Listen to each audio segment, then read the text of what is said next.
നമസ്കാരം. ഒരു പെൺകുട്ടിയുടെ ദുരന്ത കഥയാണിത്.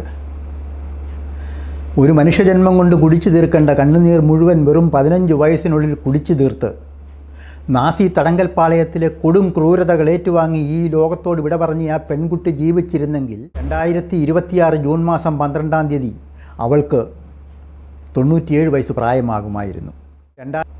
അവളാണ് ആൻ ഫ്രാങ്ക്. ലോകം ഇന്നുവരെ വായിച്ചതിൽ വെച്ച് ഏറ്റവും പവർഫുള്ളായ, ഏറ്റവും ഹൃദയഭേദകമായ ഡയറി കുറിപ്പുകളുടെ ഉടമ. The diary of a young girl എന്ന പേരിൽ ആ ഡയറി കുറിപ്പുകൾ പിന്നീട് പുസ്തകമായി പുറത്തിറങ്ങി. ഇന്ന് നാം സംസാരിക്കുന്നത് ചരിത്രത്തെ മാറ്റിമറിച്ച ഈ പുസ്തകത്തെക്കുറിച്ചാണ്. പുസ്തകങ്ങൾക്ക് മനുഷ്യരെ കരയിക്കാൻ കഴിയില്ലെന്ന് നിങ്ങൾ ഇപ്പോഴും വിശ്വസിക്കുന്നെങ്കിൽ അതിനർത്ഥം നിങ്ങൾ ഈ പുസ്തകം വായിച്ചിട്ടില്ല എന്നാണ്. 25 മാസങ്ങൾ, ലോകചരിത്രത്തിലെ ഏറ്റവും ക്രൂരമായ കാലഘട്ടം. നാസി ജർമ്മനിയുടെ അധിനിവേശത്തിന് കീഴിൽ ലക്ഷക്കണക്കിന് ജൂതന്മാർ വേട്ടയാടപ്പെട്ട നാളുകൾ. ആ ഭീകരതയുടെ നടുവിലേക്ക് ജനാലകൾ പോലുമില്ലാത്ത ഒരു ചെറിയ രഹസ്യമുറിയിലേക്ക് നമുക്കൊന്ന് നോക്കാം. അതിനുള്ളിൽ അനങ്ങാനോ ചുമയ്ക്കാനോ പോലും അനുവാദമില്ലാതെ 8 മനുഷ്യർ ഒളിവിൽ ജീവിക്കുന്നു. അക്കൂട്ടത്തിൽ ഭയത്തോടെ എന്നാൽ പ്രതീക്ഷയോടെ ജീവിച്ച 13 വയസ്സുകാരിയായ ഒരു പെൺകുട്ടിയും ഉണ്ടായിരുന്നു. അവളുടെ കയ്യിൽ ചുവപ്പും വെള്ളയും ഇടകലർന്ന നിറമുള്ള ഒരു ചെറിയ ഡയറി. പുറത്തിറങ്ങിയാൽ കാത്തിരിക്കുന്നത് മരണം മാത്രം. ഒടുവിൽ അനിവാര്യമായത് സംഭവിച്ചു. നാസി പോലീസ് ആ രഹസ്യവാതിൽ തള്ളിത്തുറന്നു. തടവുകാരായി പിടിക്കപ്പെടുന്നതിനിടയിൽ ആ കൊച്ചു പെൺകുട്ടിയുടെ കയ്യിലിരുന്ന ഡയറി അവർ തറയിലേക്ക് വലിച്ചെറിഞ്ഞു. അവർ വലിച്ചെറിഞ്ഞത് ചരിത്രത്തിലെ ഏറ്റവും വലിയ നിധികളിലൊന്നായിരുന്നു. ലോകത്തെ കണ്ണീരിലാഴ്ത്തിയ ആ കൊച്ചു പെൺകുട്ടിയുടെയും അവളുടെ ഡയറിയുടെയും കഥയാണിത്. അതെ, ഇന്ന് നമ്മൾ സംസാരിക്കാൻ പോകുന്നത് ലോകത്തിൽ ഏറ്റവും കൂടുതൽ ആളുകൾ വായിച്ച, മനുഷ്യൻ്റെ അതിജീവനത്തിൻ്റെ കഥ പറയുന്ന the diary of a young girl എന്ന ഈ പുസ്തകത്തെക്കുറിച്ചാണ്. ആരായിരുന്നു ആൻ ഫ്രാങ്ക്?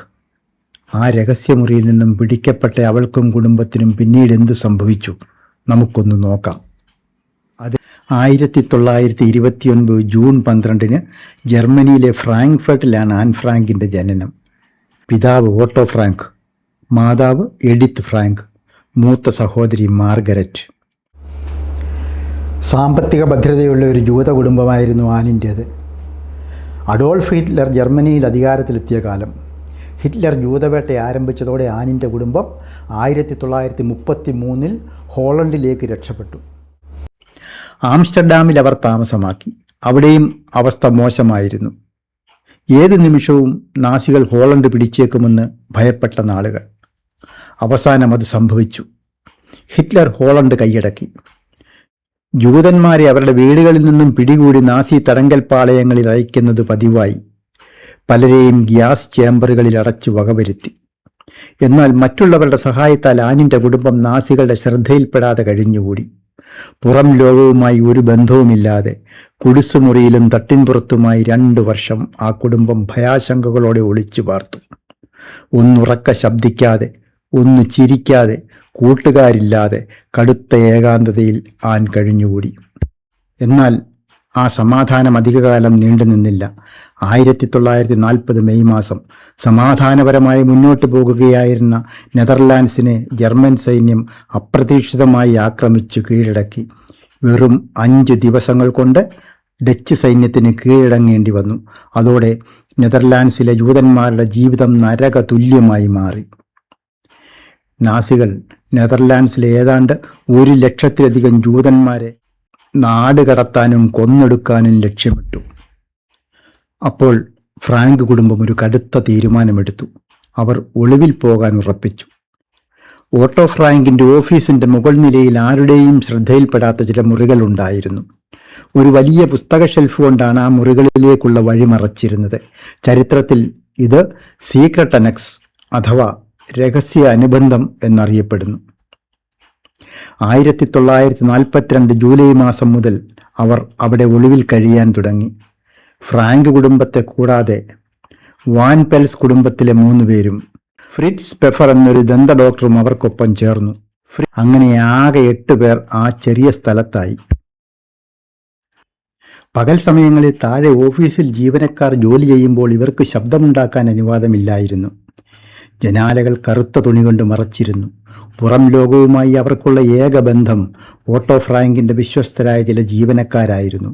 അവരാണ് ഇവർക്ക് ഭക്ഷണവും വിവരങ്ങളും എത്തിച്ചു നൽകിയിരുന്നത്. ഈ ഭീകരതയുടെ നടുവിലാണ് ആനിൻ്റെ 13ാമത്തെ ജന്മദിനത്തിൽ അവൾക്ക് ആ ഡയറി ലഭിക്കുന്നത്. അവൾ അതിനെ കിറ്റി എന്ന് വിളിച്ചു. ആ കറുത്ത നാളുകളിൽ ആനിന് തൻ്റെ സങ്കടങ്ങൾ പങ്കുവയ്ക്കാൻ ആ ഡയറി മാത്രമേ ഉണ്ടായിരുന്നുള്ളൂ. 1942 ജൂലൈയിൽ ഒളിവിൽ പോകുമ്പോൾ ആൻ തൻ്റെ ഡയറിയിൽ ഇങ്ങനെ കുറിച്ചു: നമ്മൾ എവിടെയാണ് ഒളിക്കാൻ പോകുന്നതെന്ന് എനിക്കറിയില്ലായിരുന്നു. പക്ഷേ ഒരു തടവറയിലെ പോലെ ജീവിക്കേണ്ടി വരുമെന്ന് ഞാൻ കരുതിയില്ല. 2 വർഷത്തോളം ജനാലകൾ പോലും തുറക്കാനാവാതെ ജീവിച്ച ആനിൻ്റെ ചിന്തകൾ അതിശയിപ്പിക്കുന്നതായിരുന്നു. വെറും 14 വയസ്സുള്ള ഒരു പെൺകുട്ടിക്ക് എങ്ങനെ ഇത്രയും ആഴത്തിൽ ചിന്തിക്കാൻ കഴിഞ്ഞുവെന്ന് ലോകം ഇന്നും അത്ഭുതപ്പെടുന്നു. അടുക്കളയിലെ വഴക്കുകൾ, കൗമാരപ്രായക്കാരിയായ ആനിന് അമ്മയോടുള്ള വിയോജിപ്പുകൾ, ഒപ്പമുണ്ടായിരുന്ന പീറ്റർ എന്ന ആൺകുട്ടിയോട് അവൾക്ക് തോന്നിയ പ്രണയം, യുദ്ധം എന്നവസാനിക്കുമെന്ന ചോദ്യങ്ങൾ എല്ലാം ആൻ അതിൽ കുറിച്ചിട്ടു. ഒരു വരിയിൽ ആൻ എഴുതി: ആളുകളേക്കാൾ കൂടുതൽ ക്ഷമ കടലാസിനുണ്ട്. Paper has more patience than people. മറ്റൊരു വരിയിൽ അവൾ കുറിച്ചു: ഇത്രയൊക്കെ തകർച്ചകൾ ഉണ്ടായിട്ടും ഞാൻ വിശ്വസിക്കുന്നു മനുഷ്യർ ഉള്ളിൽ ഇന്നും നല്ലവരാണെന്ന്. ഏതാണ്ട് 2 വർഷക്കാലം, കൃത്യമായി പറഞ്ഞാൽ 25 മാസങ്ങൾ അവർ ആ മുറിയിൽ ജീവിച്ചു. കിറ്റി എന്ന് പേരിട്ട ആ ഡയറിയായിരുന്നു അവളുടെ ഏക കൂട്ടുകാരി. 13ാം വയസ്സിൽ ഡച്ച് ഭാഷയിലാണ് അവൾ എഴുതി തുടങ്ങിയത്. ചിന്തകളും വികാരങ്ങളും പങ്കുവെക്കുവാനായി ആ ഡയറി കിട്ടിയില്ലായിരുന്നുവെങ്കിൽ ആ ഏകാന്തതയിൽ താൻ ശ്വാസം മുട്ടി മരിക്കുമായിരുന്നുവെന്ന് അവൾ ഡയറിയിൽ കുറിച്ചു. 1944 ഓഗസ്റ്റ് മാസം 1-ാം തീയതിയാണ് അവൾ അവസാനമായി ആ ഡയറിയിലെ കുറിപ്പെഴുതിയത്. തൻ്റെ ഏകാന്തതയെയും ഭയത്തെയും കുറിച്ച് അവൾ എഴുതിയ ചില വരികൾ ഇന്നും ലോക പ്രശസ്തമാണ്. 1. മരണശേഷവും എനിക്ക് ജീവിക്കണം. അതിനായി എഴുതാനുള്ള കഴിവ് തന്നതിന് ഞാൻ ദൈവത്തോട് നന്ദി പറയുന്നു. 2. എല്ലാവരും ഉള്ളിൽ ഭയപ്പെടുമ്പോഴും ആകാശത്തേക്കും പ്രകൃതിയിലേക്കും നോക്കുന്ന ഒരാൾക്ക് മാത്രമേ ദൈവം വിചാരിച്ചതുപോലെ കാര്യങ്ങളെല്ലാം ശരിയാകുമെന്ന് വിശ്വസിക്കാൻ കഴിയൂ. 3. നൽകുന്നതുകൊണ്ട് മാത്രം ആരും ഒരിക്കലും ദരിദ്രരായിട്ടില്ല. No one has ever become poor by giving. പുറത്ത് ബോംബുകൾ വർഷിക്കുമ്പോഴും പട്ടിണി കിടക്കേണ്ടി വരുമ്പോഴും ആൻ പ്രത്യാശ കൈവിട്ടില്ല. അവൾ ഒടുവിലെഴുതിയ വരികളിലൊന്നിൽ ഇങ്ങനെ ഉണ്ടായിരുന്നു: എനിക്ക് ചുറ്റും നടക്കുന്ന ക്രൂരതകൾക്കിടയിലും ഞാൻ എൻ്റെ സ്വപ്നങ്ങളെ മുറുകെ പിടിക്കുന്നു. കാരണം ഇത്രയൊക്കെ തകർച്ചകൾ ഉണ്ടായിട്ടും ഞാൻ ഇന്നും വിശ്വസിക്കുന്നു മനുഷ്യർ ഉള്ളിൽ നല്ലവരാണെന്ന്. എന്നാൽ ആനിൻ്റെ പ്രതീക്ഷകളെ നാസികൾ തല്ലിക്കെടുത്തി. ആരോ ഒറ്റുകൊടുത്തതിനാലാകണം 1944 ഓഗസ്റ്റ് 4-ന് ജർമ്മൻ പോലീസ് ഒളിയിടം കണ്ടെത്തി. അവിടെ പാർത്ത 8 പേരും തടവുകാരാക്കപ്പെട്ടു. ഡച്ച് ചരിത്രത്തിലെ ഏറ്റവും ക്രൂരമായ ഹോളോകോസ്റ്റ് കൂട്ടക്കൊലയുടെ ഇരകളായി അവരും മാറി. അവർ ആ മുറിയിലുണ്ടായിരുന്ന വിലപിടിപ്പുള്ള സാധനങ്ങളെല്ലാം എടുത്തു മാറ്റുന്ന കൂട്ടത്തിൽ ആനിൻ്റെ ഡയറി തറയിലേക്ക് വലിച്ചെറിഞ്ഞു. അവർക്കറിയില്ലായിരുന്നു അവർ തറയിലേക്ക് വലിച്ചെറിഞ്ഞത് ചരിത്രത്തിലെ ഏറ്റവും വലിയ നിധിയാണെന്ന്. തടവിലാക്കപ്പെട്ട അവർ വെസ്റ്റർബോർക്ക് തടങ്കൽ പാളയത്തിൽ അടയ്ക്കപ്പെട്ടു. 1944 സെപ്റ്റംബറിൽ അവരെ പോളണ്ടിലെ ഓഷിറ്റ്സ് പാളയത്തിലേക്ക് കൊണ്ടുപോയി. അവിടെ അവർ അടിമപ്പണിക്ക് നിയോഗിക്കപ്പെട്ടു. മതിയായ ഭക്ഷണമോ മറ്റ് ജീവിത സൗകര്യങ്ങളോ ഇല്ലാതെ കഴിയേണ്ടി വന്നു. നവംബറിൽ ആനിനെയും സഹോദരിയെയും ബെർഗൻ ബെൽസൺ തടങ്കൽ പാളയത്തിലേക്ക് മാറ്റി. ഇതോടെ അമ്മയും മക്കളും വേർപിരിഞ്ഞു. 1945 ജനുവരിയിൽ അമ്മ എഡിത്ത് ഫ്രാങ്ക് ഓഷിറ്റ്സിൽ വെച്ച് ജീവൻ വെടിഞ്ഞു. പട്ടിണിയായിരുന്നു മരണകാരണം. തടങ്കൽ പാളയങ്ങളിൽ വെച്ച് രോഗബാധിതരാകുന്ന തടവുകാരെ പാർപ്പിക്കുന്ന ഇടമായിരുന്നു ബെർഗനിലേത്. അവിടെ വച്ച് ടൈഫസ് രോഗം പിടിപെട്ട് മാർഗരറ്റ് ആദ്യം മരണപ്പെട്ടു. ചേച്ചിയുടെ മരണം ആൻ കൺമുന്നിൽ കണ്ടു. വൈകാതെ അതേ രോഗബാധയാൽ ആനും സഹോദരിയെ പിന്തുടർന്നു. 1945 ഏപ്രിലിൽ US ബ്രിട്ടീഷ് സഖ്യസേന ക്യാമ്പ് സ്വതന്ത്രമാക്കിയെങ്കിലും അതിനു മുമ്പ് തന്നെ 1945 മാർച്ചിൽ 15-ാം വയസ്സിൽ ആൻ ഫ്രാങ്ക് ജീവിതത്തോട് വിട പറഞ്ഞു. ഹിറ്റ്ലറുടെ പതനമുറപ്പിച്ച വേളയിൽ 1945 ഏപ്രിലിൽ റഷ്യൻ സേന ഓഷിറ്റ്സ് പാളയം സ്വതന്ത്രമാക്കി. ആ 8 പേരിൽ അപ്പോൾ ജീവനോടെ അവശേഷിച്ചത് ആനിൻ്റെ പിതാവ് ഓട്ടോ ഫ്രാങ്ക് മാത്രമായിരുന്നു. അദ്ദേഹം തടവറയിൽ നിന്നും മോചിതനായി. ഭാര്യയുടെയും മക്കളുടെയും മരണവിവരമറിയാതെ അവരെയും പ്രതീക്ഷിച്ച് ദിവസങ്ങളോളം റെയിൽവേ സ്റ്റേഷനിൽ കാത്തുനിന്ന ആ മനുഷ്യൻ്റെ ദയനീയമായ മുഖം ആരുടെയും കണ്ണ് നനയിക്കുന്നതാണ്. പിന്നീടാണ് അദ്ദേഹം ഭാര്യയുടെയും മക്കളുടെയും വിയോഗത്തെപ്പറ്റി അറിയുന്നത്. തണുപ്പും പട്ടിണിയും നിറഞ്ഞ ആ നരകത്തിൽ വച്ച് സഖ്യകക്ഷികൾ ആ ക്യാമ്പ് മോചിപ്പിക്കുന്നതിന് തൊട്ട് മുൻപായിരുന്നു ആനിൻ്റെ മരണം. ആംസ്റ്റർഡാമിൽ അവർ ഒഴിഞ്ഞുപോയ ആ കൊടിസ് മുറിയിൽ തറയിൽ ആരുടെയും ശ്രദ്ധയിൽപ്പെടാതെ ചുവപ്പും വെള്ളയും നിറങ്ങളോടുകൂടി ആ ഡയറി മാത്രം കിടപ്പുണ്ടായിരുന്നു.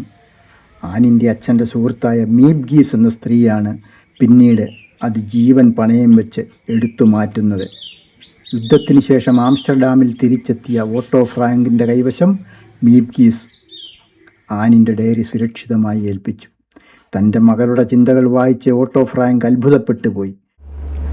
വലിയൊരു എഴുത്തുകാരിയാകണമെന്നതായിരുന്നു ആനിൻ്റെ ആഗ്രഹം.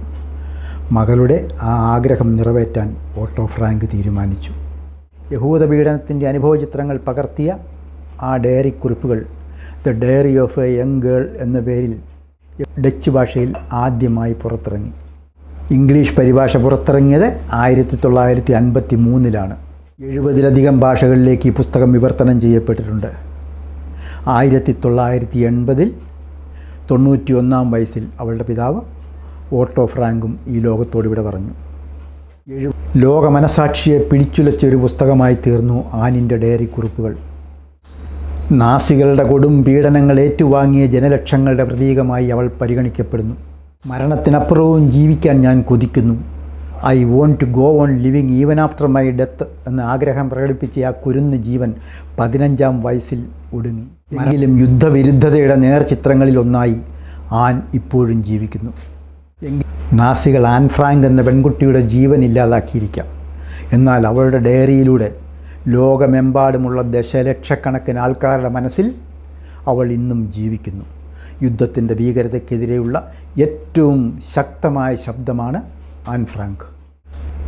നിങ്ങളിൽ എത്ര പേർ ഈ പുസ്തകം വായിച്ചിട്ടുണ്ട്, അല്ലെങ്കിൽ ഈ ചരിത്രം കേട്ടിട്ടുണ്ട്? നിങ്ങളുടെ അഭിപ്രായങ്ങൾ താഴെ കമൻറ്റ് ചെയ്യുക. വീഡിയോ ഇഷ്ടപ്പെട്ടെങ്കിൽ ദയവായി ലൈക്ക് ചെയ്യാനും ഷെയർ ചെയ്യാനും ചാനൽ സബ്സ്ക്രൈബ് ചെയ്യാനും മറക്കരുത്. വീണ്ടും മറ്റൊരു വീഡിയോയുമായി നമുക്ക് കാണാം. അതുവരെ എല്ലാവർക്കും നമസ്കാരം.